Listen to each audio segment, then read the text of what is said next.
All right, today is October 10th, 2017, and I'm here with Brad Zeikus. 2018. 2018, okay. Excuse me.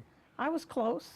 And I'm here with Brad Zeikus. I'm Susan Page, and we're both part of the Senior Lawyers Division, and I'm here as part of our oral history project, and Brad has agreed to tell us a little bit about himself.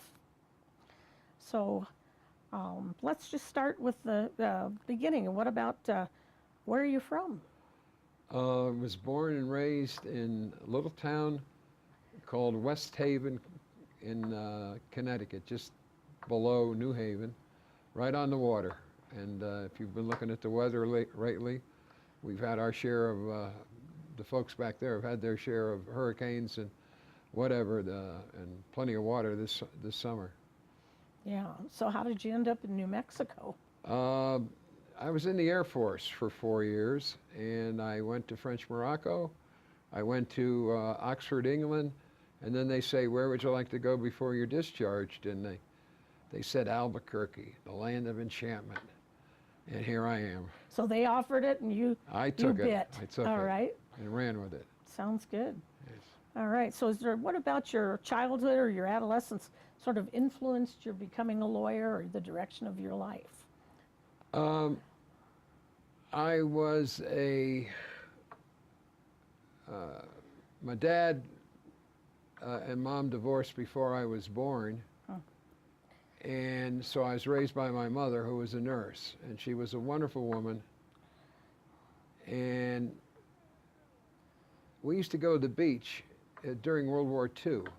We'd go to the beach to gather firewood. She took her bike, and I had a little red wagon, and we'd hook it onto the bike, and away we went a couple of blocks down, and we would be right in the beach area and would get firewood. And then I remember it was either the first or the second time we did that. She had a paper bag with her and went around picking up glass and rubbish and whatnot. And I said, "Come on, Mom, we got all the wood we need or can carry. What are you doing that for?" She said, "I want you to always realize that when we go somewhere, we leave it better than we found it." And so that was kind of my entree into wanting to be a lawyer, wanting to help people. All right. And by the way, a lot of people know me, what my age is, because I'm very proud of it. I'm 81, I'll be 82 in December, and that has stayed with me all these years. So when were you born? I can't do math. If I could do math, December I'd have been an engineer. 7th, Pearl Harbor Day, 1936. 36, all No, right. I was born in 35. Excuse me, I was born in 36. Pearl Harbor didn't occur until 1940. 41. Yeah, 41. All right. See, the two of us, we're not good with numbers. That's why we Well- had to be lawyers, you know. Well, I had to stop the president the next day. He got on the radio and said, December 7th, a day that will live in infamy. And I said, FDR, that's my birthday. And well, He didn't care. well, he had his job and I had my job. So All right.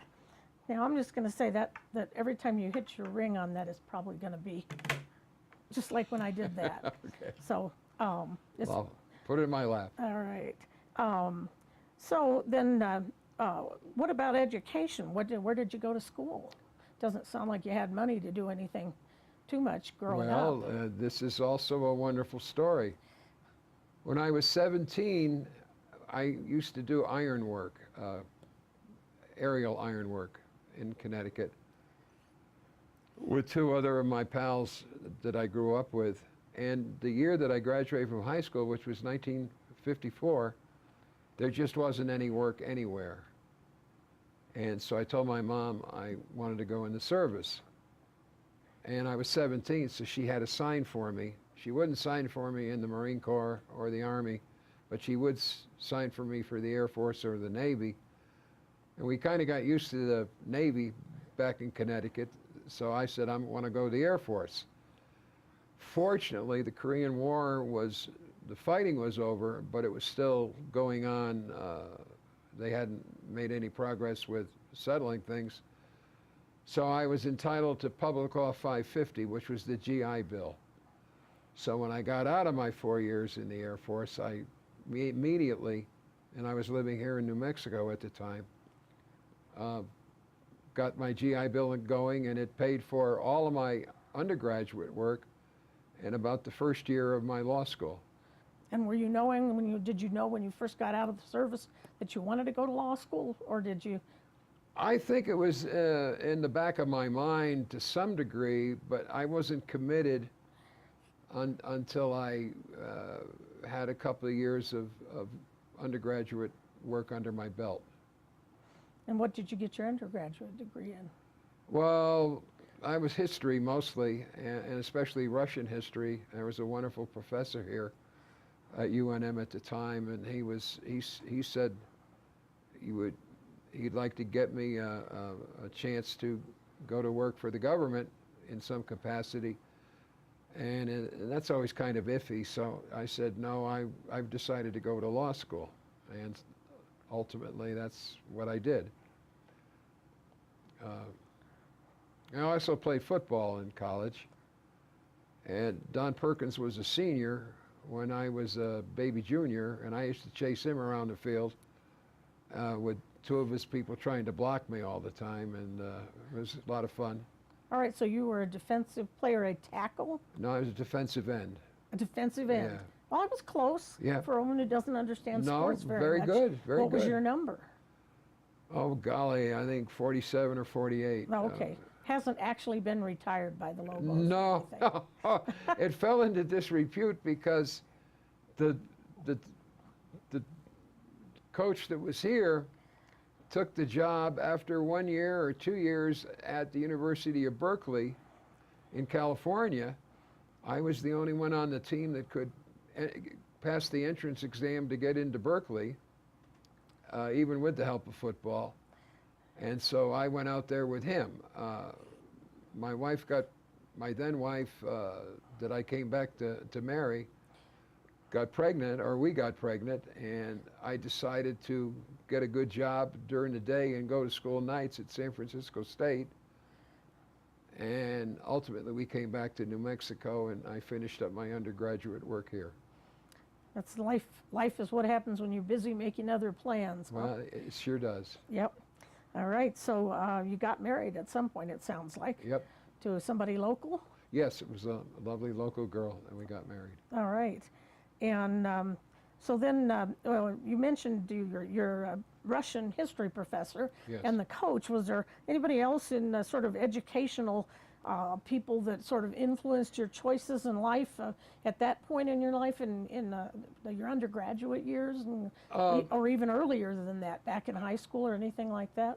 I always got excellent grades in high school, but they took off for being the funny man. You know, they'd knock you down a couple of, I don't know how they figured it out, but they did it. So I was always a top student, but when the grades came out, I was kind of just above the mediocre, and so forth and so on. But I didn't care, because I have a motto. Yeah. If I can't have fun, I'm not going. Good And motto. It's got to be there.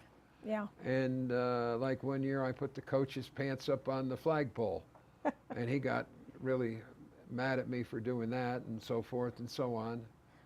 And I'd do it again if I could. But Sure, why not? yeah. Why not? So you went to law school here at UNM, I'm guessing. Yes. And what year did you start, and when did you finish?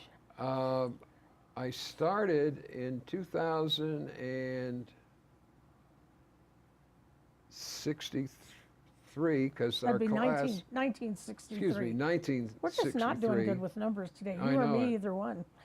1963, and we were the class of 66. We graduated. Okay. So it'd be 33, 34, 35. I think it would be 34 then. 34, 35, 36. It was 3 years of law school Right. in those days. Okay. So At UNM. all right. All right. And it's like, so what? Do you have anybody in particular that you remember from your teachers, your class? Well, You know, I'm assuming The te- everybody probably.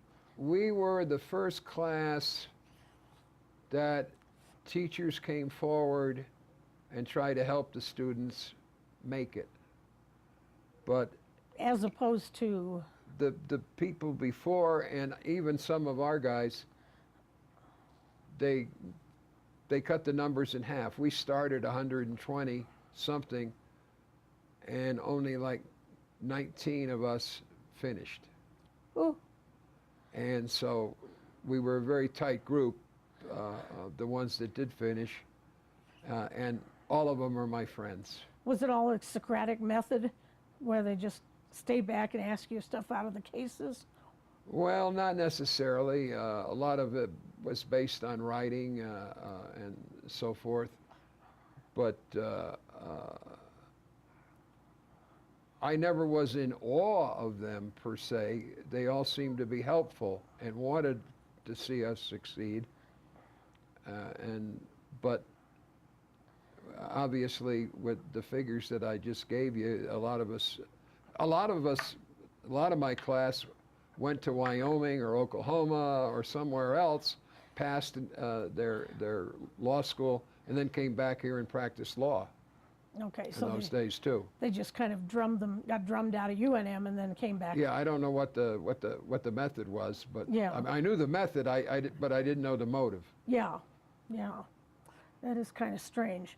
Were there any particular courses or activities that you were doing that really meant something to you? Well, the first thing I did in the old law school building was to pester the athletic department to put a basketball hoop and some cement right outside our room where we would come and eat our sandwiches and so forth. There was enough room there for it. So we go out and shoot baskets at lunchtime or whenever. That was my great contribution. Yep, that's a good In one law though. That's school. important. Now, where was the old law school?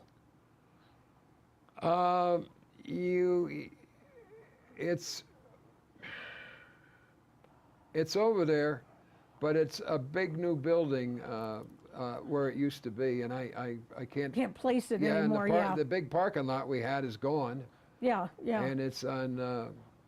It's over there. Yeah, I went to law school in the late 70s, and my law school's been torn down too because it was such a terrible building. So what can you do? Well, before we got into where we were at, during our day, it used to be underneath the football stadium. Oh man. When it opened up in the first classes, which was about 15 years before we started, was underneath the big football stadium there. Okay. Well, that's interesting. Yeah. Now, were there any women in your class? Yes and no. There was one woman by the name of Mrs. Bradford, and she had been going to school, it was all rumor, for about 5 to 10 years, and she'd take a little bit, and a little bit. She didn't graduate with us. She's not in our picture of our class of the 19 that made it. But I think she finally went on and either quit or got her degree. I honestly don't know. But we didn't have any role in the women thing when we went to school. It was more of societal that this law school didn't try to get women into the thing. But as we were young lawyers, along came the 70s. We were the class of 66. And I guess near the end of 68, 69, and the early 70s, women poured into law school. And it was strange at first because they had, never been there before, but once we got to know them and so forth, we became buddies or all for them. Yeah. I do a lot of family law, and of course that's been an area where women have been, as lawyers, have gone to, and so I work with them every day and enjoy it. Yeah. Now, the question I was going to ask you is, what other kind of work did you do You said you were an iron worker. Yes. Did you do any other kind of work before you went to law school or during law school or anything like that? Well, there was in San Francisco, I worked in a workout studio for people that wanted to get a better figure and so forth. But when my son was born, I needed more money than that, so I got a job in a grocery store that finally ended up, I was the second tallest clerk in the San Francisco area, and I got a beautiful picnic blanket for it. And the guy that ran the store liked me so much, he made me in charge of the liquor department. And in San Francisco, I would go out to see what's new in the wine area, and they would give us these little boxes of thank you for coming thing. And so my wife and I think we used to laugh having a glass of wine with a hot dog. And I like doing that too. But I also liked being an iron worker because it was dangerous, and it also was a lot of fun. Now, how about what did you do in the Air Force? I was a weatherman. Oh, okay. Yeah, they sent me to weather school above Champaign-Urbana. The beautiful Twin Cities. Yes, it's where the University of Illinois is located. And there's a big field north of there where they have 3 or 4 of the schools, and the weather school was part of it. Now, somehow I'm just picturing you as the hippy-dippy weatherman, since you were talking about being kind of humorous. So anyway, in case people don't know who that is, that was one of George Carlin's characters. So All right. my son is a big George Carlin fan. So now, you got out of law school. Did you have a plan? Well, we had kind of a, I hate to use the word half-assed plan, but it's what it was. We being you and your wife? No, me and 2 other guys. Okay. I got to tell you about them because they're both great fellows. One's not with us anymore. In the class 2 years ahead of us, I made friends with a guy that had been in the Air Force, but he went through the Naval Academy to get to the Air Force as a rocket man. And then a local guy by the name of Vern Payne, whose dad was a U.S. Judge here for years. And Vern and I and Bob Dixon was the Navy guy's name, and Brad were going to start a firm. And on just that minutes before we were going to do it, Bob Dixon said, you know, you're going to be doing your work, and he was going to be a tax attorney. Okay. And Vern was going to do just about everything. He said, I can't say that I can take your cases when you're out doing your work. And with that, it kind of fell through. apart. We still loved each other because we were very close. Yeah. Is that Dixon with an X or? Yeah, Okay. Bob All right. Dixon. He died of cancer, 20 years ago. And sorry to see him go. We were great friends and remain great friends even though we didn't work together. So I was fortunate that somebody said, you ought to go see O.R. Adams. And I said, well, why? And they said, he's a good trial lawyer. And his partner just was near death in Denver. He got into some trouble up there with some people and had brain injury and so forth. So I scampered over to see Mr. Adams? What did you say his name was? O.R. O.R. Adams, There excuse you me. go. O.R. Adams. And he took me in and he trained me and got me rolling. I eventually left him and started my own group with about 5 or 6 of us that lasted for about 2 or 3 years, and somebody went somewhere else, and 2 other people, including me, got divorced, and it kind of split up. But we're all still friends and in good. All right. And what is the bulk of what was the bulk of your practice back in those early days? Well, I was fortunate because I got to know General Schifani, Emmanuel Schifani here in town, who at one time, well, he was a brigadier in the World War II in the Air Force. And when he got out, he was the head of the New Mexico Air Guard. And he had taken over a business that used to be called Springer Transfer, which was a small business for moving and storage and that sort of stuff. And they had ready-mix concrete, sand and gravel, trucking, the truck stop, the Mack truck thing, so many things. We ultimately built the Hilton here in Albuquerque, the big one. That's and the one Hilton Inn, the big Hilton Inn, the one Yep. that's at the Big Eye. Yep. Yeah. And then one in Santa Fe. And it was just an experience of following him around and helping. And well, I was going to law school, and then when I finished law school, I came to work there. And I had a lot of contacts because of that helped me a great deal when I became a lawyer. And did your experience with having been an iron worker sort of help you to get into that area of law because you actually knew something about building, or was that Well, something I knew that, something about working my behind off Yeah. doing that. I also learned about being very careful when you're 13, 14, 15 stories off the ground on a narrow piece of iron. Thank God I had big feet. Yeah, but it sounds like what you were talking about with the legal practice was pretty much of a transactional practice at that point. Well, yes, Yeah, yes.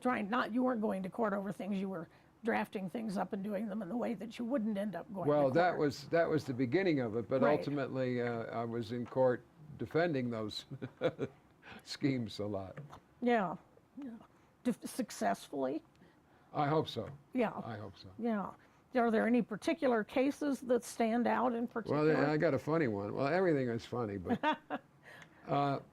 some dentists in town finally got together and said, we want to put chlorine in the water to help people's teeth. Yeah, I remember that. And they had some problems at the end, and they hired me to help push it through, and I did. And as I came out of the courtroom after the court said this is going to happen, some little old lady, God love her, came up to me and said, "You communist." And at the time, I was the president of the Bernalillo County Young Republicans. But I didn't engage her. I just, You just thought that was just yeah. funny. Discretion being the better Yes, part of better- valor. yes. Yes. Yeah. Now that hasn't always been my. Your strong suit. No, huh? it hasn't. All right. Well, it seems to me you've mentioned a couple of times when we were talking before we got started here about helping with building the Hilton. Are there any other sort of contributions to the city, to the Oh, field of law? yes. What would you like to be remembered for on those sort of things? Well, I would like to be remembered by my classmates that we were all good pals and had a wonderful time in law school. Now, give me an idea of who those folks are. And I'm not going to expect you to do a memory test Bill and tell me all Carpenter. 19. Bill But- Carpenter, oh my God, if you hadn't asked me, I could have told you there. That's right. I may circle back to that. So just be thinking, because I can remember like one guy that was in my class because I'm still in touch with him, and that's about it. And then I married a guy who was in the class ahead of mine. Yeah, and well, that's about it. Our people were all, Rod Shane, who for many years was the assistant dean at Texas Tech, was the smart guy in the class, and Parnell, Ted Parnell, not the other guy's his son.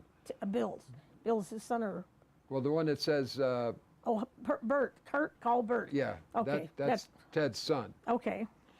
But we just, Harold Albert, He was in the legislature, wasn't he? no, At I some don't point? think so. Okay, I was thinking he was somebody who represented my parents at some point in the legislature, so I must have him And I'm mixed up afraid with I'm going somebody else. to omit people, but No, no one could expect you to remember 19 names in a row. Well- I couldn't do it if I had them listed in front of me, so no problem. they're all good people. But I think it's great that you have these lifelong relationships and friendships. I think that's terrific. Well, sometimes we meet on the other side of the table in Yeah. court, but it's a happy event, and It's we people, try not to tell the clients too much about what a good. it's people who don't know lawyers and only watch TV who think that what we do is scream and holler at Right. each other. It's a very collegial world, and that's a whole different Well, I thing from want to what you come see on back to TV. something you started with.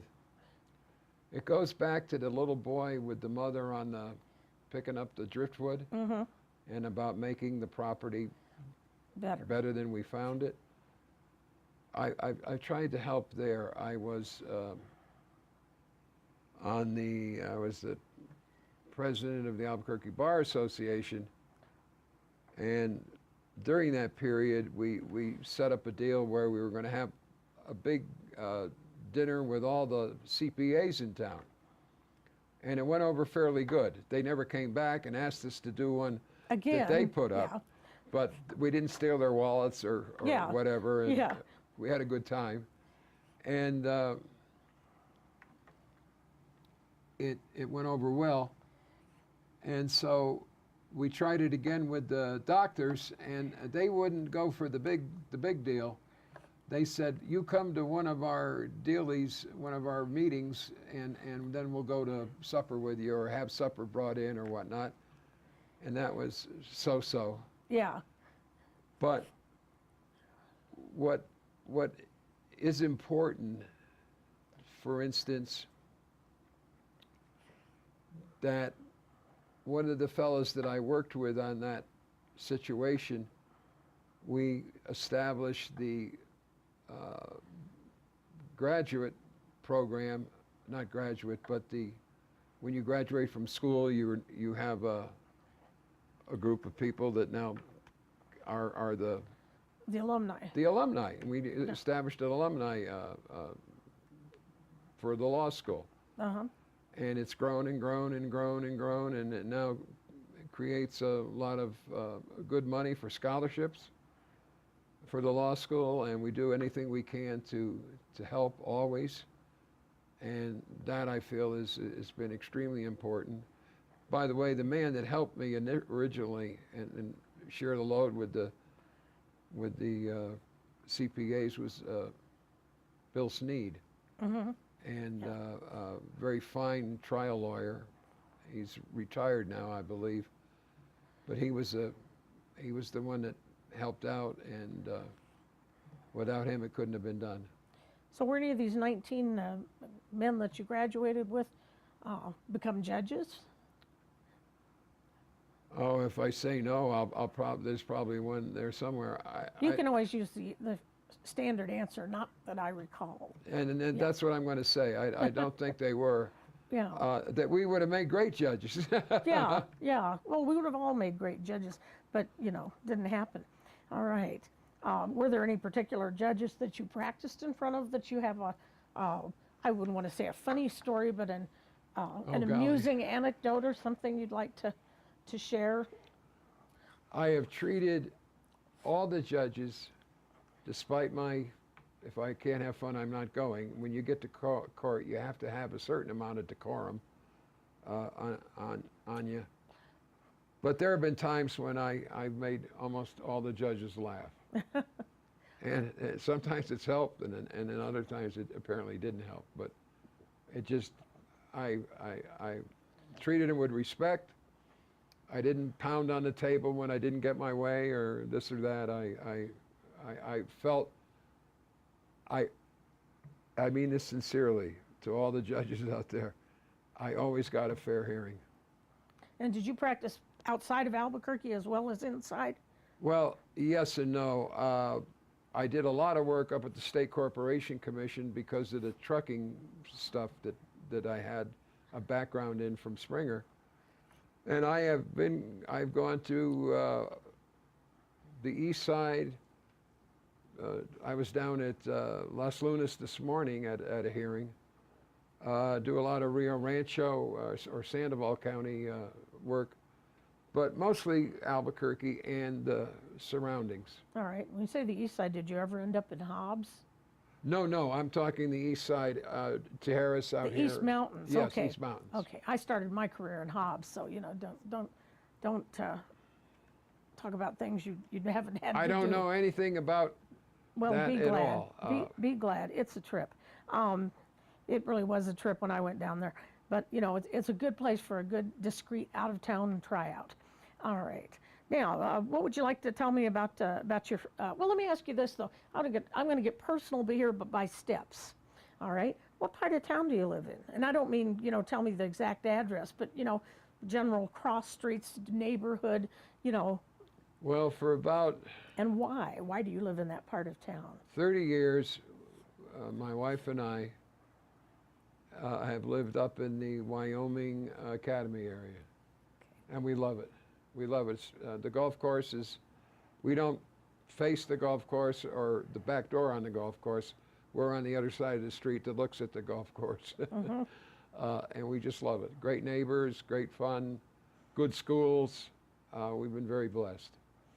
And schools, you must have children then. You said something about your son earlier. I have had altogether 5 children, 2 with the first wife and 3 with the second wife. All right. And what are your primary interests your primary interests outside of the law? Well, I love what I do in the law. I really do. You're like that guy in Doonesbury who goes, God, I love the law. Well, sometimes it smacks you in the head or in the keister or wherever. But I like doing what I do. I really do. So I don't have a great deal of outside activities. I'm very active in the law school situation that I told you about. I'm also, with the children, I've been a president of a little league. The girls, 2 of the girls were great swimmers here in town, and they, whatever, and I was the announcer. And then that grew into being the head person at the children's swimming meet here in town from the various country clubs and places, pools that would have a big swim off at the end of the summer. We like to travel with the kids. My wife and I both had, second wife and I both had a van because we were hauling kids around all the time, and that's a lot of fun. Yellowstone with the kids, various places. We want to smack them to see the life that we have around here. Yeah, makes sense to me. Now, you mentioned this earlier that you were part of the Young Republicans when somebody called you a communist. Are you now, or have you ever been a member of the Communist Party? No, I hope not. Are you still a Republican? I know you're not young. Well, I'll tell you what. I'm guarded on this one. I figured you would be. That's why I just thought I'd just pull out my cross-examining just for a minute. You're a voter. Let me just say that. Are you a voter? Yep. Good. But I think it's important I say this because I want to say it. How's that? I'm a Republican who wants to go across the aisle and say there has to be a way where we can work this out. And I always remember the deal that LBJ made after Kennedy is killed, assassinated. He got the bill through on social issues, Civil rights, that Kennedy couldn't get through Congress. And Everett Dirksen was a Republican from Illinois. I remember him. And at the ceremony of signing of the bill, he gave the first pen to Everett Dirksen from Illinois. Mm-hmm. And said, I couldn't have done this without your help. And that's a Democrat saying that about a Republican. Right. That doesn't exist anymore, and it's a crime that you can't go across the aisle and get things done, shave a little here, give a little here, do that a little there. I mean, deals are worked out that aren't inappropriate to do that. We don't seem to be making any progress in that area anymore, and that's a shame. Yeah, Yeah. So that's where right. I'm at. So if you want to think kind of a few reflections, what would you say has been your most significant contribution to the law? Oh, golly. Hey, I did give him these questions ahead of time, so. Well, I think helping people in general and helping the law school in specifics is something I feel very good about. Very, very good about. And how's the practice or the legal community changed during your career, which has been Well, I 50, teetered almost before good on, 50 years? yeah, And then it's some. over 50 years, it seems. I think the women is a big thing, and it's a very positive thing, and it should have happened a long time ago, rather than when it did. But God bless them, they're here now, and they're doing a great job, and that's good.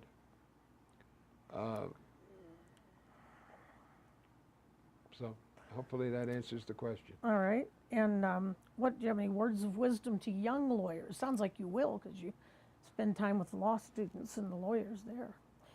If you don't love it, get out and do something else. I know a lot of men and women who just can't seem to catch on, and they're intelligent, they're well educated, and whatnot. And I think you have to care, really, to want to help people. And so, if you don't have that feeling, and you're doing it for the bucks, or doing it because your dad wanted you to do it, or God knows what all, please do something that you want to do, that you can love and enjoy. Exactly. Are there any other aspects of your life or your career you'd like to share with us that we haven't really touched on? I can't help but look around this room that's so full of items. I don't know that I would say memorabilia is almost too small to say, but I see a picture of somebody autographed over there, and there's just all kinds of things in this room. Well, I've been very fortunate with clients too. I would say that, what was the question again? Question is there any aspect of your life or your career that you'd like to share with us that we just haven't really touched on at all? Well, when you pour your life into your avocation, you have to watch it too, because there's a wife and children and this and that. So it's a balancing act, and sometimes they collided and so forth. But I tried to uphold them all to the best of my ability and to share. All right, and have you, what do you feel you're leaving as your legacy to the legal profession? If I can't have fun, I'm not going. That's right. All right. And a sense of humor, because so many times it would be improper to try to be the jokester, but there are times when that seems to bring everybody together or loosen it up instead of having it so tight and Yeah. whatever. Yeah, exactly. So I'm glad I did my share of that. Exactly. All right. Well, Brad, this has been a very nice conversation. It's nice to get to know somebody that I've sat around a table with and really didn't know hardly anything about. Well, I feel the same way about yourself. All right. All Tell me, right. let me ask you one other question. Shoot. Tell me your full name. It's Bradford, Bradford, H for Haynes. That was my mother's maiden name, Haynes, and then Zeikus, Zeikus. But I want to say something. The law school, why I have a special bond, and I don't know if people will understand this or not. I didn't have much identity in this world until I went to law school.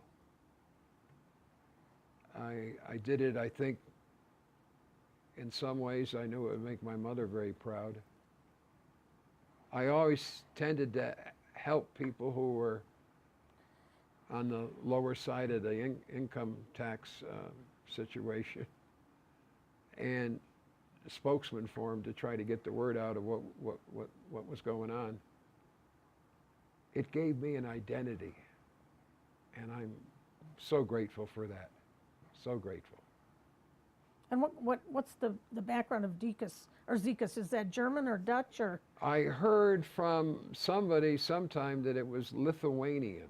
Oh, that's okay. But my current wife and I did the spit test not too long ago. Oh, okay. And I'm about 80% Irish. Oh, that's great. My So husband's it's family. not Zeikus, but My husband's family. Somebody did that, and they're almost all Irish. So Yeah. yeah. so I got the name, but I never knew the man, and so. Yeah. But just to summarize, so you were brought up basically by your mother, just you and Absolutely. her. Yep. Just you and her, and so it was really kind of gave you a family, or a community at least. I'm really leery of using the word family because when you deal with family law, family could be kind of a negative term. Yeah, But it gave you a community. It gave you a place to belong, an identity. Yeah, to well, be part of the I the owe bar. so much to her, so much to her. She passed away the year I was the president of the Albuquerque Bar Association, and they had interviewed me the day before, and she saw the interview on TV and went Oh. nuts. That's great. And the next night was the event, and she always called me at night, or I called her at night. And she didn't call, so we called over there, and we found her passed away. But she had the benefit of the thing the day before, and she was an inspiration. Crazy woman at times too. Well, oh, let me tell you. She'd have had to been to have you. that That's sense true. of humor didn't come from nowhere. So. Yes, ma'am. All right. Well, this has been very interesting, Brad. Thank you for taking your time. Well, thank you for these sharing this. wonderful opportunities. All right.